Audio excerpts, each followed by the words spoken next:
रसूलुल्लाह सल्लल्लाहु अलैहि वसल्लम ने फरमाया, जिसने ऐसा अमल किया जिस पर हमारा हुक्म ना हो तो उसका वो अमल मरदूद होगा। यानी ऐसा काम दीन में, ऐसा नया काम जो मुहम्मदुर रसूलुल्लाह सल्लल्लाहु अलैहि वसल्लम ने उस चीज़ का हुक्म ना दिया हो और ना ही वो काम किया हो, तो वो उसका जो अमल है वो काबिल रद्द है, ना काबिल कबूल है। यानी जिस पर रसूलुल्लाह का हुक्म नहीं, बेशक आप अपने तरीके से, अपने आप से दीन में जो मर्जी नई चीज़ ईजाद कर लें, यानी वो कोई भी अमल हो,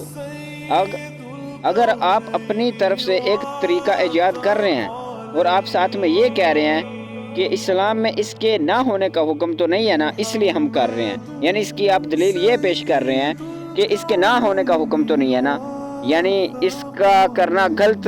कहीं लिखा तो नहीं ना हुआ, ये कहा जाता है। यार रसूलुल्लाह खुद फरमा रहे हैं कि जिस पर मेरा हुक्म ना हुआ,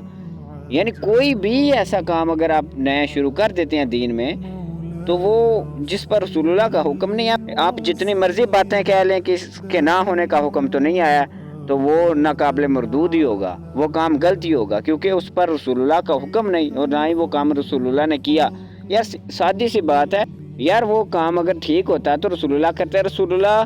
सल्लल्लाहु अलैहि वसल्लम के होते तो दीन मुकम्मल हो चुका था ना, उसमें कोई कमी पेशी तो नहीं थी। यहाँ हम माज़ल्लाह ये कह रहे हैं कि दीन में कोई कमी थी, इसलिए हमने ये तरीका याद किया, तो लिहाजा वो तरीका बिल्कुल भी कबूल ना होगा और उसका गुनाह भी मिलेगा जिस पर रसूलुल्लाह का हुक्म नहीं, और उसे बिदअत कहते हैं, और तमाम बिदअतें गुमराही हैं। बेशक बिदअत जैसी भी हो, जब रसूलुल्लाह ने फरमा दिया कि